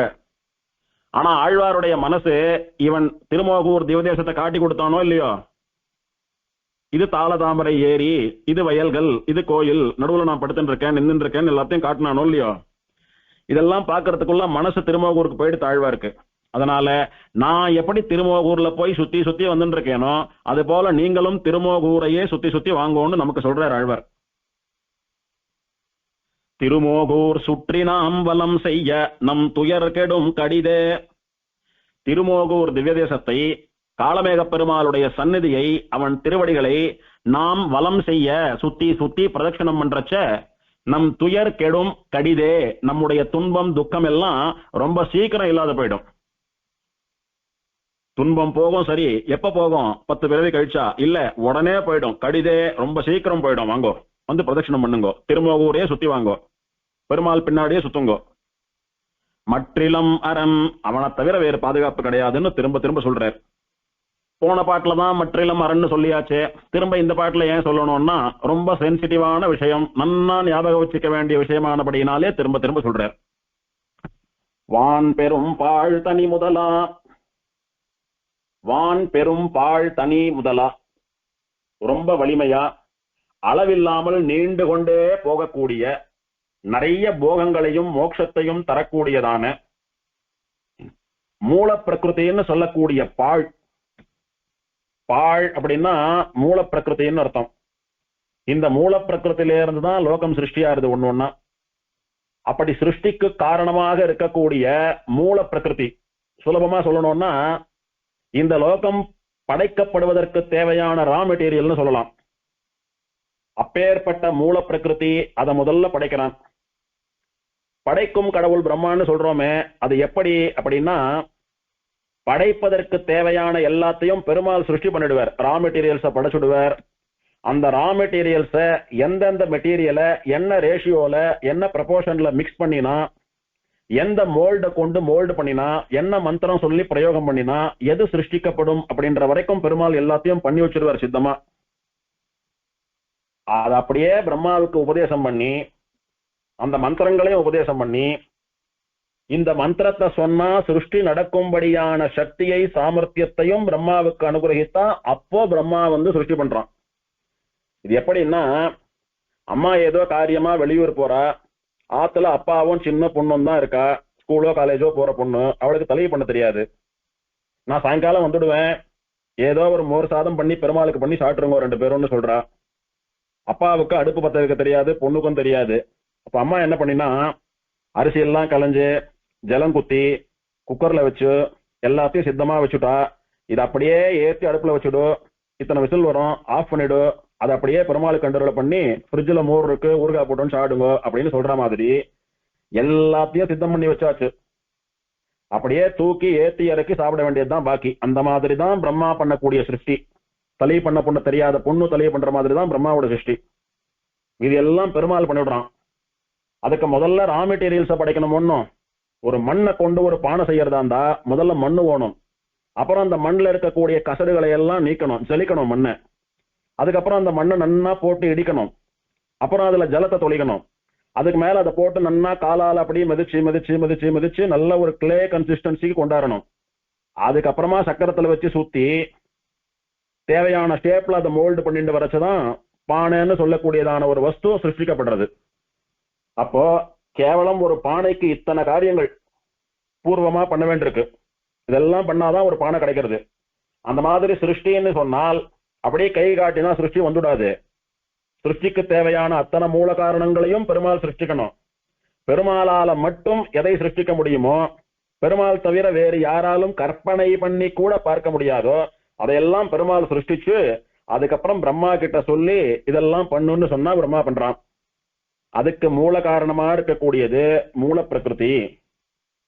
வான் பெரும் பாழ் தனி முதலா, மூல பிரகிருத்திலிருந்து ஆரம்பித்து அதன் வழி மூல பிரகிருத்தியை படைச்சு அதே வழியிலே தொன்முனி முதலா, தொன்முனின்னா பழைய ரிஷியாக இருக்கக்கூடிய பிரம்மா. அப்படின்னா ஆதி காலத்திலிருந்து வேதங்களை சொல்லி சொல்லி சொல்லி சொல்லி வேத மந்திரங்களை மனனம் பண்ணி பண்ணி பண்ணி பண்ணி முனியாக திகழக்கூடிய பிரம்மா, பிரஜாபதினு சொல்லக்கூடிய பிரம்மன். அவனை படைச்சு, அப்ப என்ன அர்த்தம்? பெருமாள் பிரம்மாவை சிருஷ்டிக்கிறார், பிரம்மா சிருஷ்டி பண்றான். ஆனா இதுக்கு இடையில பிரம்மா பண்றதுக்கு தேவையான வஸ்துக்களை எல்லாம் பெருமாள் சிருஷ்டிச்சுடுறான். அதன் வழி தொன்முடி முதலா சுற்று நீர் படைத்து, இந்த அண்டத்தை சுத்தி ஆவரண ஜலம்னு சொல்றோமே, வாட்டர் லேயர், அந்த ஆவரண ஜலங்களை எல்லாம் பெருமாளே சிருஷ்டிக்கிறான். அதோடு முற்றும் தேவரோடு உலகு செய்வான். எல்லா தேவ ஜாதிகள், 33 தேவர்கள்னு பல ஜாதி சொல்றோமே, அவ எல்லாரையும் பெருமாள் சிருஷ்டிக்கிறான். அதன் பிறகு லோகங்களை எல்லாம் சிருஷ்டிக்கிறான். இப்படி மூல பிரகிருதி தொடங்கி, பிரம்மா தொடங்கி, ஆவரண ஜலங்கள் தொடங்கி, தேவர்கள் தொடங்கி, லோகங்களை எல்லாம் சிருஷ்டி பண்ணக்கூடிய எம்பெருமான் இருக்கிறானே, அவன் எழுந்தருளி இருக்கக்கூடியதான திருமோகூர்னு சொல்லக்கூடிய திவ்ய தேசத்தை நாம் சுற்றி வலம் செய்ய, நாம் அப்படி சுத்திண்டு பிரதட்சணம் பண்ணிண்டு வரத்துக்காக இப்போவே திருமோகூர் திருப்பதிக்கு போலாம் வாங்கோ அப்படின்னு கூப்பிடுறார் ஆழ்வார். அது என்ன சுவாமி, எங்கேயானும் பிரதட்சணம் பண்ணிட்டு போறேன், திருமோகூர்ல தான் பிரதட்சணம் பண்ணினமான்னா, அவன் தான் ஆப்தன், ஆபத்து காலத்துல வந்து ரட்சிக்கக்கூடிய பெருமாள் அவன் தான். ஏன்னா நான் மோட்சம் போறச்ச என்னோட வரப்போறவனும் அவன் தான். ஆகையினால உங்களுக்கெல்லாம் சுவாமியா இருக்கக்கூடிய எனக்கு வழிகாட்டிட்டு போறான்னா, என் பேச்சு கேட்டு சரணாகதி பண்ண உங்களுக்கெல்லாம் வழிகாட்டாம போயிடுவானா? வாங்கோ, அவன் தான் நமக்கெல்லாம் பாதுகாப்பு. அவனை தவிர மற்ற அரண்யிலம் வேறு பாதுகாப்பு நமக்கு கிடையாது. அவனை தவிர, அவன் நின்று கொண்டிருக்கக்கூடிய திருமோகூர்னு சொல்லக்கூடிய இந்த திவ்ய தேசத்தை தவிர நமக்கு வேறு பாதுகாப்பு இல்லை. அதனால எல்லாரும் திருமோகூருக்கு வாங்கோ, அவனுடைய திருவடியை, அவனுடைய சன்னதியை சுத்தி சுத்தி வாங்கோ, பிரதட்சிணம் பண்ணுங்கோ, உங்களுக்கு எல்லாமா இருந்து அவனே வழி நடத்தி வைப்பான் அப்படின்னு ஆழ்வார் சொல்றார். இவன் தான் கடைசி காலத்துல நமக்கு உதவ போறான்னு தெரிஞ்சு போயிடுத்து. அதுக்கு மேல நாம பண்ண வேண்டியது என்ன? ஒரு பக்தனா அவனை பிரதட்சிணம் பண்றதும், அவனை பிரணாமம் பண்றது, விழுந்து சேவிக்கிறதும், கை கூப்புறதும், இது தவிர வேற என்ன பண்ண முடியும் நம்மளால? கை கூப்புறதோ, விழுந்து சேவிக்கிறதோ, பிரதட்சிணம் பண்றதோ தவிர ஒன்றும் பண்ண முடியாது. இதெல்லாம் பண்ணிட்டு வந்தோமானா நம்முடைய துயர் அப்படின்னா, யார் மனசுல என்ன கஷ்டம் இருக்கோ அது சீக்கிரம் போயிடும். யார் உடம்பை என்ன படுத்துறதோ அது சீக்கிரம் போயிடும். யார் இந்த சரீரத்தையே கஷ்டம்னு நினைக்கிறீங்களோ சீக்கிரம் சரீரம் விட்டு மோட்சத்துக்கு போவீங்க. அந்த மாதிரி யாருக்கு என்ன கஷ்டம் இருக்கோ அந்த கஷ்டம் சீக்கிரம் போயிடும். வாங்கோ, திரும்ப ஊர்ல வந்து பெருமாளை பிரதட்சணம் பண்ணுங்கோ, சேவிங்கோன்னு கூப்பிடுறார் ஆழ்வார். அடுத்து 8வது பாசுரம். துயர் கெடும் கடிதடைந்து வந்து அடியவர் தொழுமின் உயர் கொல் சோலை உன் தடமணி ஒளி திருமோகூர் பெயர்களாயிரமுடைய வல்லரக்கர் புக்கழுந்த தயரதன் பெற்ற மரதகமணி தடத்தினையே. சுவாமி, திருமோகூருக்கு வான்னு கூட்டுங்களே, வந்து என்ன பண்றது? வந்து தொழுமின், சேவிங்கோ. யார சேவிக்கணும்னா, திருமோகூர்ல இருக்கக்கூடிய பெருமாளை சேவிங்கோ. அவன் எப்பேற்பட்டவன் அப்படின்னு சொல்றாரு இந்த பாட்டுல. திருமோகூர் பெருமாளை வந்து சேவிங்கோ. சரி சுவாமி, சேவிக்கிறோம், சேவிச்சா என்ன பலன்? துயர் கெடும் கடிது, ரொம்ப சீக்கிரம் உங்களுடைய கஷ்டம் உங்களை விட்டு போயிடும் அப்படின்னு சொன்னார். எங்களுடைய கஷ்டத்தை அத்தனை சீக்கிரம் போக்கக்கூடிய அளவுக்கு அவன் என்ன அப்பேற்பட்ட சிறப்புடையவன் அப்படின்னு கேட்டா அதுக்கு பதில் சொல்றாரு இந்த பாட்டுல. உயர் கொல் சோலை, உன்னதமான சோலைகள், உன்னதமான வனங்கள்.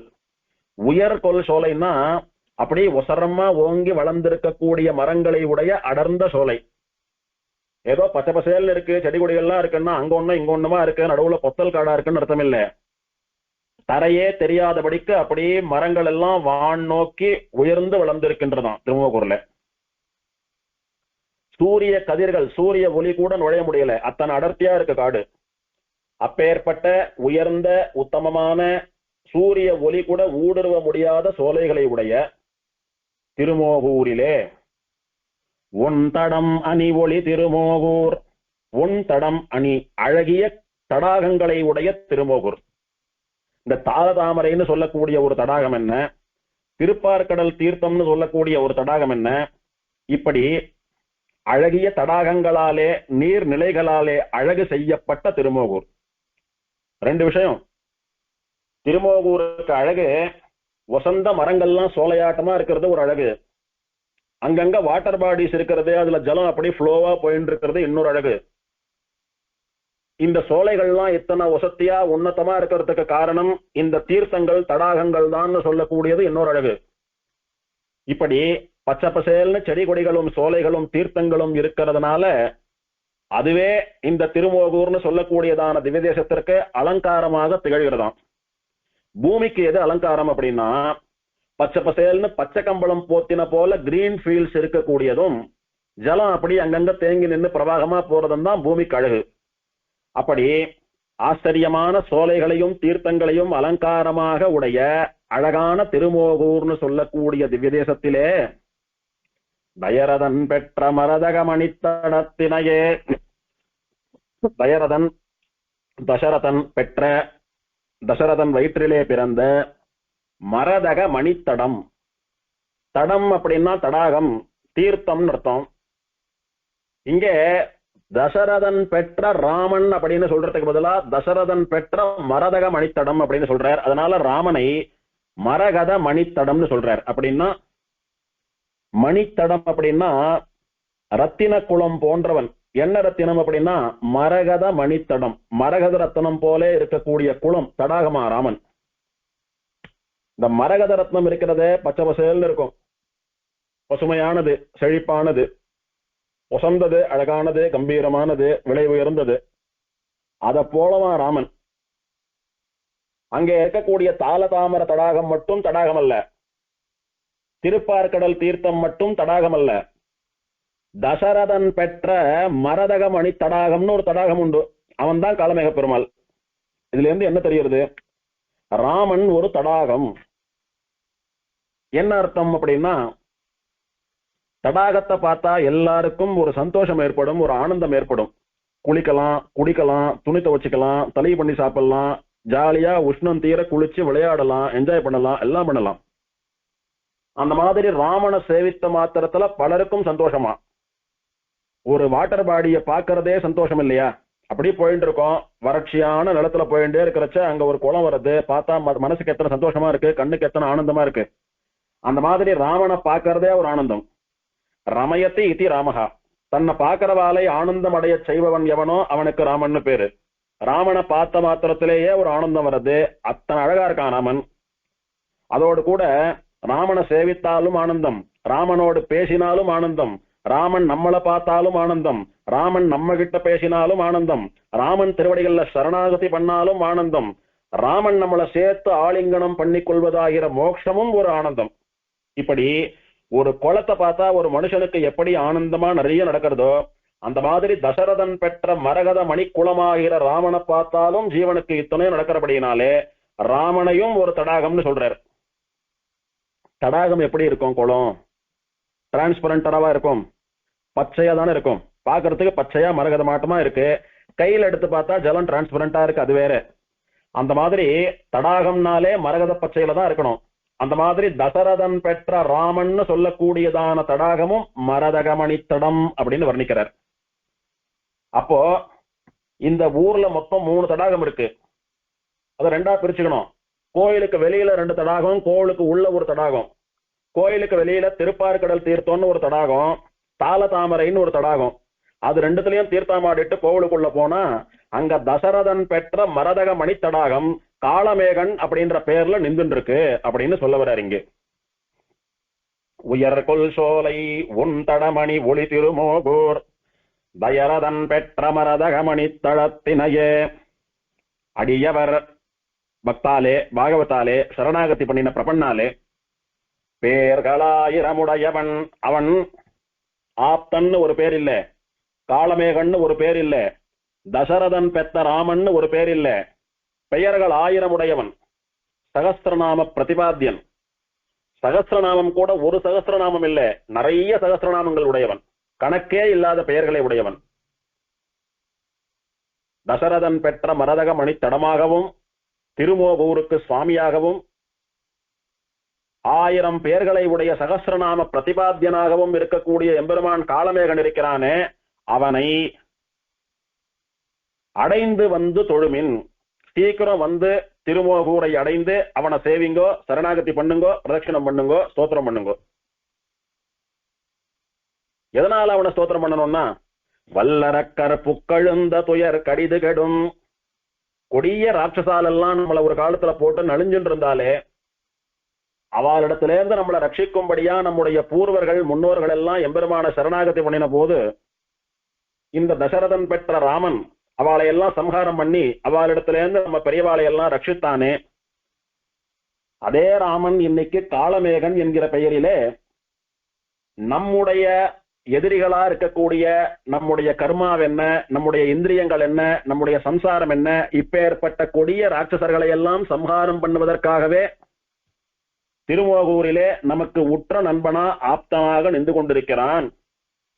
சீக்கிரம் வந்து அவனை சேவித்து அவனை சரணாகதி பண்ணினீங்களானா, அவனை ஸ்தோத்திரம் பண்ணினீங்களானா உங்களுடையதான துக்கம் ரொம்ப சீக்கிரம் கெட்டு போயிடும், இல்லாத போயிடும். அதனாலே திருமோகூர்ல கோவிலுக்கு வெளியில 2 தடாகம், கோவிலுக்கு உள்ள ஒரு தடாகம் அப்படின்னு சொல்றார். இன்னொன்னு நன்னா இங்க ஆச்சரியமா சாதிக்கிறார் வியாக்கியாத்தா. ஒரு தடாகம், ஒரு குளம் இருக்குன்னா முதல்ல பார்த்தா சந்தோஷமா இருக்கு, கண்களுக்கு மகிழ்ச்சியா இருக்கு. ஒரு குளத்தை பாக்குறச்ச ஒரு அருவியோ குளமோ ஏரியோ ஏதோ இருந்தா பார்க்க நன்னா இருக்கு, ஜலம் நிறைய இருக்கு, நன்னா இருக்குன்னு தோன்றது ஒண்ணும். அதே மாதிரி ராமனை பார்த்தா சந்தோஷமா இருக்கு, அதுல சாட்டு தாகம் தீர்த்துக்கலாம். அந்த மாதிரி ராமனை சேவித்து நம்முடைய சம்சார தாகம் தீர்த்து கொள்ளலாம். அதுல மூழ்கி தீர்த்தமாடினா உஷ்ணம் போறது. பெருமாள் மேல பக்தியா குளிர குடைந்து நீராடி பகவத் அனுபவத்திலே மூழ்கி தீர்த்தமாடுற போது நம்முடைய சம்சார தாபம் எல்லாம், நம்முடைய பாவம் எல்லாம் நம்மளை விட்டு ஒழிஞ்சு போறது. ஒரு தடாகத்துல இறங்கி ஒரு ஸ்ரீ வைஷ்ணவன் ஒரு பிராமணன் அனுஷ்டானம் பண்ணலாம். அந்த மாதிரி ஒரு பக்தன் பகவான்னு சொல்லக்கூடிய தடாகத்திலே இறங்கி பக்தின்னு சொல்லக்கூடிய கைங்கரியம்னு சொல்லக்கூடியதான அனுஷ்டானத்தையும் பண்ணலாம். இப்படி ஒரு குலத்துக்கு நல்ல பலன்கள் மட்டும்தான் உண்டா லோகத்துல? ஒரு நல்ல வஸ்துக்கு நல்ல பலன் இருக்கிறச்ச கெட்ட பலனும் தானா உண்டோன்னு சில பேர் குளத்துல போய் இறங்கி கல்லு கட்டி இறங்கி விடுறாளே, தற்கொலை பண்ணிக்கிறாளே. நீச்சல் தெரியாதவா குளத்துல இறங்கி செத்து போலான்னு தற்கொலை பண்ணிக்கிறா. நீச்சல் தெரிஞ்சவன் புத்தி மாறி நீந்தி தப்பிச்சு வந்துடக்கூடாது, செத்து போயிடணும்னு சொல்லி பெரிய கல்ல கழுத்துல கட்டி அப்படியே இறங்கி விடுறான். போய் அவனுடைய உடம்பு மிதக்கணும்னு பார்த்தாலும் கூட கழுத்துல கட்டி இருக்கிற அந்த பெரிய கல்ல அப்படியே இழுத்து மூச்சு திணறி செத்து போகும்படியா பண்றது. செத்தே ஆகணும் அப்படின்ற விசுவாசம் இருக்கிறவன், உறுதி இருக்கிறவன் அப்படி பண்றான். அந்த மாதிரி இந்த ராமன் சொல்லக்கூடிய தசரதன் பெற்ற தடாகம் ஒண்ணு இருக்க, இதுல யாரானும் தற்கொலை பண்ணி செத்துருக்காளா அப்படின்னா, எத்தனை அசுரர்களை ராமன் சம்ஹாரம் பண்ணினானோ அவளை எல்லாம் ராமன் சம்ஹாரம் பண்ணல. அவள்லாம் தாங்களே பெரிய பாறாங்கல்ல கழுத்துல கட்டின்ட்டு ராமன் சொல்லக்கூடிய தடாகத்துல வந்து குதிச்சாலாம். அவளே என்ன சுவாமி இது, இவர் தானே தன்னுடைய கோதண்டத்தினால் அவளை எல்லாம் சம்ஹாரம் பண்ணாரு. ஸ்ரீமத் ராமாயணத்துல ஜெய ஜெய மகாவீர அசகாய சூர அனபாய சாகசன்னு எல்லாம் கொண்டாடுறோம். வீர ராகவன்னு சொல்றோம், விஜய ராகவன்னு சொல்றோமே அவனே. அப்படின்னா நன்னா யோசிச்சு பாருங்க. பெருமாள் சின்ன வயசுலேயே வில் வித்தையெல்லாம் கத்துட்டார். பெருமாளுக்கு சின்ன வயசுலேயே வில் வந்துடுத்து, கையில இளம் வயசுலயே வந்துடுத்து. என்னைக்கு கையில வில்லு வந்ததோ அன்னையில இருந்து பொழுதுபோக்கா போற வரவாளையெல்லாம் பெருமாள் வில்லு விட்டு சம்ஹாரம் பண்ணிட்டு இருந்தாரா? இல்ல அசுரர்களா இருந்தா மட்டும் எல்லா அசுரர்களையும் கூட்டு ஒருத்தரா லைன்ல வாங்க, உங்களை நான் வில்லு விட்டு சாகடிக்க போறேன்னு பெருமாள் ஃபன் பண்ணிட்டு இருந்தாரா? ஒண்ணும் இல்ல. எவன் ராமா உன் கையாலதான் எனக்கு அழிவு அப்படின்னு சொல்லிட்டு அவன் முன்னாடி போய் நின்னானோ அவனை மட்டும்தான் சம்ஹாரம் பண்ணினான். எவன் ரிஷிகளுக்கு ஹிம்சை பண்ணினானோ, எவன் சரணாகதாலுக்கு ஹிம்சை பண்ணினானோ, எவன் அப்பாவி ஜனங்களுக்கு ஹிம்சை பண்ணினானோ, எவன் சீதா பிராட்டியை அபகரித்து கொண்டு போனானோ, எவன் ஜாம்பவானை துடிதுடிக்க வெட்டினானோ, எவன் ஜட்டாயுவை துடிதுடிக்க வெட்டினானோ, இப்படி மகான்களா பாகவதாலா நல்லவாலா சாதுக்களா அப்பாவிகளா இருக்கக்கூடிய ஸ்ரீராமனுடைய பரம பக்தர்களாக இருக்கக்கூடிய சாது ஜனங்கள் இருக்காளே, அவளை எல்லாம் ஹிம்சை பண்ணினதுனால இந்த அசுராலாம் என்ன பண்ணாலாம், பெரிய பாறாங்கள்லாம் பார்த்து அதை நன்னா கட்டி கழுத்துல கட்டின்ட்டாலாம். கட்டின்ட்டு ராமன்னு சொல்லக்கூடிய தடாகத்துல வந்து குதிச்சுட்டாலாம்.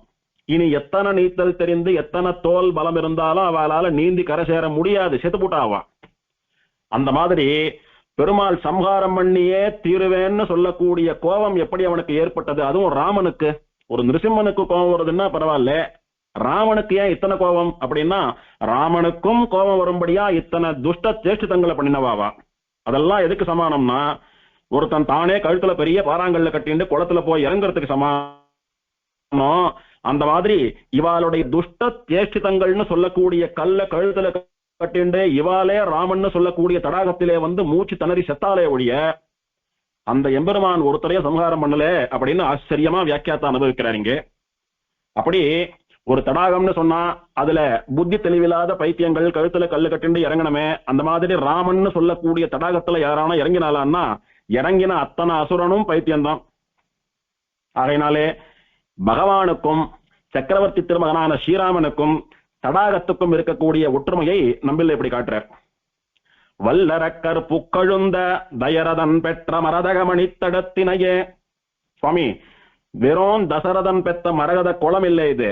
வல்லரக்கர் புக்கு அழுந்த அப்படின்னா வக்ரமான வக்ர புத்தி உடைய நல்லவாலையெல்லாம் ஹிம்சிக்கக்கூடிய, இவனை வெட்டணும், அவனை குத்தணும், இவனை அழிக்கணும், இவன் ஆமடியால கவர்ந்துட்டு போனோம் அப்படின்னு வஞ்சனையான வக்ர புத்தியே வடிவெடுத்த அசுரர்கள்லாம் இருக்காளே அரக்கர்கள், அவள்லாம் புக்கு ராமன்னு சொல்லக்கூடிய தடாகத்திலே மூழ்கி அழுந்த கழுத்துல பெரிய கல்ல கட்டிண்டு மேல எழுந்து வர முடியாதபடிக்கு அழுந்தி போய் செத்து போயிட்டான்.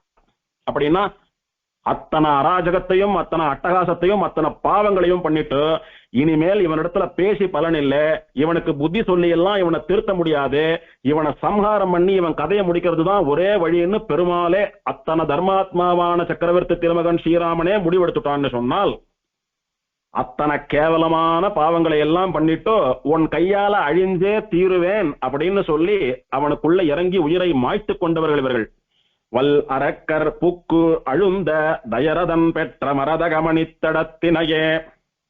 இதனாலே பெருமாள் அவராவே அசுரர்களை சம்ஹாரம் பண்ணல.